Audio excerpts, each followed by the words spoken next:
Study with trust में आप सबका स्वागत है।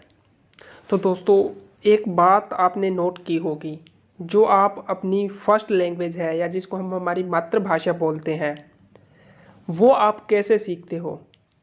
कभी आपने इस चीज़ पर गौर किया है कि आप अपनी मदर टंग को कैसे सीखते हो? क्या उसके लिए आप कहीं स्कूल में जाकर शिक्षा लेते हो या किसी से ट्यूशन लेते हो, या वो कैसे सीखी जाती है? अगर इस बात पर हम गौर करें तो जिस इन्वायरमेंट में हम रह रहे हैं उसके अकॉर्डिंग हम जो हमारी फर्स्ट लैंग्वेज है उसको सीख लेते हैं। उसके लिए ना तो हमें किसी फॉर्मल स्कूलिंग की ज़रूरत पड़ती है, ना किसी पर्टिकुलर ट्यूशन की ज़रूरत पड़ती है। तो आज की इस वीडियो में हम इसी टॉपिक को कवर करेंगे। हमारा टॉपिक रहेगा लैंग्वेज एक्विजिशन, जिसको हम कहते हैं भाषा अधिग्रहण। और ये टॉपिक आपके language across the curriculum paper, जो कि बीएड सेकेंड ईयर का एक पेपर है, इसका एक मोस्ट इम्पॉर्टेंट टॉपिक है। तो आज की वीडियो में हम इस टॉपिक को बहुत ही अच्छे से डिटेल में कवर करेंगे। अब शुरू करते हैं आज का हमारा टॉपिक लैंग्वेज एक्विजिशन, जिसे हम कहते हैं भाषा अधिग्रहण। Language acquisition is a process by which human acquire the capacity to perceive, produce and use words to understand and communicate. अगर मैं सिंपल सी बात करूं, लैंग्वेज एक्विजिशन क्या है, भाषा अधिग्रहण क्या है, ये वो प्रोसेस है जिसके द्वारा हम ह्यूमन बींग्स है वो चीज़ों को क्या है, एक तरीके से हमारी जो कैपेसिटी होती है किसी भी चीज़ को रिसीव करने की, प्रोड्यूस करने की, और जो वर्ड्स है उनको समझने और कम्युनिकेट करने की जो हमारी कैपेसिटी होती है, उसी को हम कहते हैं लैंग्वेज एक्विजिशन, यानी कि भाषा अधिग्रहण। We learn language without any help. जो जैसा मैंने बताया, जो हमारी फर्स्ट लैंग्वेज होती है, मदर टंग होती है, वो हम विदाउट एनी हेल्प सीखते हैं। हम जिस सोसाइटी में रह रहे हैं तो उसके अकॉर्डिंग हम ऑटोमेटिकली ही जो हमारी जो लैंग्वेज है वो डेवलप हो जाती है। We all know that the language is learn in the lap of mother, यानी कि जो हमारी मातृभाषा होती है वो हम कब सीखते हैं, इन द लैप ऑफ मदर, यानी कि जब बच्चा छोटा होता है वो उसी टाइम से क्या है इसको सीखना शुरू कर देता है। इसके लिए उसके कोई फॉर्मल स्कूलिंग या ट्यूशन की ज़रूरत है वो नहीं पड़ती। It can also be said that a child develops language when he comes in contact with the environment outside with his mother's womb. जैसे ही बच्चा क्या है मतलब पैदा होता है, उसके बाद वो जिस इन्वायरमेंट के साथ इंटरेक्ट करता है वो उसी इन्वायरमेंट के अकॉर्डिंग हम जो उसकी लैंग्वेज है वो डेवलप कर लेता है। इसका एग्जाम्पल बताता हूँ। जैसे हम इंडियंस हैं, हमें क्या है कि हमारा जो एक बच्चा होता है उसको इंग्लिश लैंग्वेज सीखने में, बोलने में बहुत ही प्रॉब्लम फेस करनी पड़ती है। जबकि एक बच्चा जो ब्रिटेन का है या यूएसए में रह रहा है, वो वहाँ पर पैदा हुआ है, तो वो जो इंग्लिश है वो बहुत ही फ्लुएंटली बोल लेता है। क्यों?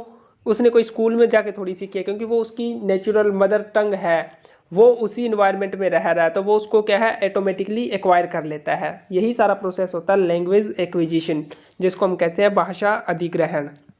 आगे देखो, in short learning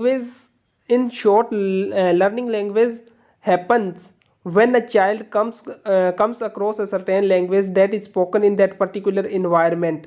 So the language acquisition is the process whereby children require their first language, यानी कि ये वही बात होगी कि हम अपने इन्वायरमेंट के अकॉर्डिंग क्या है हमारी जो फर्स्ट लैंग्वेज है उसको एक्वायर करते हैं। इसके बाद देखो, इसी टॉपिक को आगे डिस्कस किया गया यहाँ पर। Children acquire language through a subconscious process. जो लैंग्वेज लर्निंग का प्रोसेस है वो क्या है, एक सबकॉन्शियस प्रोसेस है। अगर हम बात करें भाषा अधिग्रहण की तो ये एक सबकॉन्शियस प्रोसेस है, during which they are unaware of grammatical rules, यानी कि विदाउट एनी ग्रामेटिकल रूल हम इस जो हमारी फर्स्ट लैंग्वेज होती है उसको एक्वायर करते हैं, उसको सीखते हैं। जैसे हम हिंदी बोलना सीखते हैं तो बच्चा क्या है, हिंदी बोलना तो मतलब अपनी जो उसकी प्री स्कूल एज होती है, स्टेज होती है, उससे पहले ही सीख लेता है वो। तब उसको ना तो किसी ग्रामर का पता होता है ना कोई रूल्स का पता होता है, लेकिन वो सबकॉन्शियस उसका माइंड होता है, ये सबकॉन्शियस प्रोसेस चलता है जिसके थ्रू वो क्या है लैंग्वेज को एक्वायर करता है। इसके बाद जो नेक्स्ट टॉपिक है वो मोस्ट इंपॉर्टेंट टॉपिक है। इसमें क्या चीज़ डिस्कस की गई है, स्टेजेस ऑफ लैंग्वेज एक्विजिशन। जो भाषा अधिग्रहण है उसकी कौन कौन सी स्टेजेज होती है, इनको डिस्कस किया गया है। मैं इसको थोड़ा सा जूम कर लेता हूँ, अगर सही से दिखेगा तो आपको। अब देखो, तो इसमें जो सबसे पहली जो स्टेज है वो है प्री लिंग्विस्टिक स्टेज। जो फर्स्ट स्टेज है लैंग्वेज एक्विजिशन की, भाषा अधिग्रहण की, उसको क्या नाम दिया गया है, प्री लिंग्विस्टिक स्टेज, यानी कि जो लिंग्विस्टिक स्टेज होती है उससे पहले के स्टेज, ये इसका टाइम पीरियड है बर्थ टू 6 मंथ, यानी कि बर्थ से लेकर जो 6 मंथ का टाइम पीरियड है उसको हम बोलते हैं प्री लिंग्विस्टिक स्टेज। इसमें होता क्या है, इसमें जो बच्चा है वो किसी भी तरीके की लैंग्वेज नहीं यूज़ करता। इसमें बच्चा सिर्फ क्या है, जैसे बच्चा जो रोता है, क्राइंग, जो छोटा बच्चा होता है वो अपनी सारी की सारी फीलिंग है वो कैसे एक्सप्रेस करता है, उसको अगर भूख लगी है तो वो रो देता है, अगर उसे प्यास लगी है तो वो रोने लग जाता है। तो ये होती है अपनी first stage, pre linguistic stage. इसमें बस बच्चा कोई भी वर्ड है वो नहीं बोल पाता। ये इसका जो टाइम पीरियड है वो है birth to 6 month. Second stage है जिसको हम बोलते हैं बबलिंग स्टेज। ये जो 6 महीने से लेकर 1 ईयर, 1 साल तक की जो एज पीरियड होता है उसके ड्यूरिंग ये स्टेज देखने को मिलती है। इसमें क्या होता है, child is able to lower and raise jaw, यानी कि जो बच्चों का जबड़ा होता है वो उसको क्या है, मतलब थोड़ा यूज़ करना शुरू कर देते हैं, लोअर और राइज करना शुरू कर देते हैं। रिपीटेटिव बबलिंग, और इसमें क्या होता है, बच्चे क्या है जो अलग अलग तरीके की जो साउंड्स है वो प्रोड्यूस करना शुरू कर देते हैं। अभी भी वो कोई वर्ड नहीं सीख रहे, लेकिन अब सिर्फ वो ऐसा नहीं है कि वो सिर्फ रो रहे हैं, ऐसा नहीं है कि वो सिर्फ मतलब रोकर अपनी जो फीलिंग्स है उनको एक्सप्रेस कर रहे हैं। अब उन्होंने जो अलग अलग तरीके की साउंड्स है वो भी प्रोड्यूस करना शुरू कर दी है। इसके बाद जो थर्ड स्टेज आती है जिसको हम बोलते हैं फर्स्ट वर्ड स्टेज, यानी कि जो पहला शब्द बोलने की जो एक तरीके से स्टेज आती है वो होती है थर्ड स्टेज। ये जो 1 ईयर से लेकर 2 ईयर तक का टाइम पीरियड है उसके ड्यूरिंग ये चीज़ देखने को मिलती है, यानी कि बच्चा 1 से 2 साल की उम्र के बीच में क्या है अपने पहले शब्द बोलने सीखता है। इसके बाद आ जाती है फोर्थ स्टेज जिसको बोलते हैं 2 वर्ड स्टेज, यानी कि अब वो एक वर्ड से ज़्यादा वर्ड बोलना सीख गया है। और ये जो टाइम पीरियड होता है ये होता है 1.5 ईयर से लेकर 2 और 2.5 ईयर तक, यानी कि 1.5 साल से लेकर जो 2-2.5 साल तक का समय होता है उसके ड्यूरिंग ये स्टेज देखने को मिलती है। इसमें क्या होता है, मिनी सेंटेंसेस, बच्चा छोटे छोटे सेंटेंसेस है वो बनाने शुरू कर देता है, बोलने शुरू कर देता है। मोस्टली ये बच्चा इमिटेशन करता है, यानी कि किसी को बोलते हुए सुन रहा है तो वो सेम सेंटेंसेस प्रोड्यूस करने की कोशिश करता है। और क्या होता है, इस स्टेज में बच्चों की जो वोकेब है वो भी डेवलप होने लग जाती है, उनकी जो वोकेबलरी है वो मतलब लगभग 50 वर्ड तक वो क्या है डेवलप कर लेते हैं। तो ये सारी की सारी जो करेक्टरिस्टिक्स है ये अपने को 2 वर्ड स्टेज में देखने को मिलती है। इसके बाद जो हमारी 5th स्टेज आ जाती है जिसको बोलते हैं टेलीग्राफिक स्टेज। ये मतलब 2.5 ईयर के बाद की स्टेज होती है जिसको हम टेलीग्राफिक स्टेज बोलते हैं। इसमें बच्चा क्या है 2 से ज़्यादा शब्द को एक टाइम पर बोल पाता है, यानी कि उसकी जो अब लैंग्वेज स्किल है वो थोड़ा पहले से ज़्यादा डेवलप हो रहा है, बेहतर हो रहा है। और इसमें मतलब बच्चे की जो वोकेबलरी है वो थोड़ी और डेवलप हो जाती है, एक्सपेंड हो जाती है, और जो सिंटैक्स होता है उसके बारे में बच्चे को थोड़ी थोड़ी नॉलेज है वो आने लगती है। तो ये सारी की सारी जो करेक्टरिस्टिक्स है वो टेलीग्राफिक स्टेज में देखने को मिलती है। इसके बाद लास्ट स्टेज है जिसको हम बोलते हैं बियॉन्ड टेलीग्राफिक स्टेज, यानी कि टेलीग्राफिक स्टेज के बाद की जो स्टेज है इसका टाइम पीरियड मतलब 3 साल की जब बच्चे की एज हो जाती है तो उसके बाद शुरू होता है, या 3 साल की एज से शुरू होता है। इसमें जो वोकेबलरी डेवलपमेंट है वो कंटिन्यू रहता है, पहले से ज़्यादा वोकेब डेवलपमेंट हो जाती है। डेरिवेशनल अफिक्सेस एंड कंपाउंडिंग ऑक्यूर्स, इसमें बच्चा क्या है मतलब पहले से ज़्यादा कॉम्प्लेक्स सेंटेंसेस है वो बोलना और उनका यूज़ करना शुरू कर देता है। तो ये जो लैंग्वेज एक्विजिशन की है टोटल 6 स्टेज मानी गई है। अगर एग्ज़ाम में ये क्वेश्चन आता है तो ये 6 की 6 स्टेज आपको बहुत ही अच्छे से, जैसे इनकी करेक्टरिस्टिक्स है इसी अकॉर्डिंग इनको आपने एक्सप्लेन करना है। तो इसके बाद अब देख लेते हैं आगे इसमें। इसके बाद जो इसी का नेक्स्ट टॉपिक है हमारा लैंग्वेज एक्विजिशन का, भाषा अधिग्रहण का, वो है थ्योरीज ऑफ लैंग्वेज एक्विजिशन, यानी कि इसकी कुछ एक थ्योरीज है। इसके पीछे कुछ एक जो थ्योरिस्ट थे उन्होंने अपने अपने एक तरीके से विचार व्यक्त किए है। अभी बच्चा जो भाषा का अधिग्रहण है वो कैसे करता है, कैसे मतलब जो लैंग्वेज है वो एक्वायर करता है। सबसे पहले आती है बिहेवियरिस्टिक थ्योरी।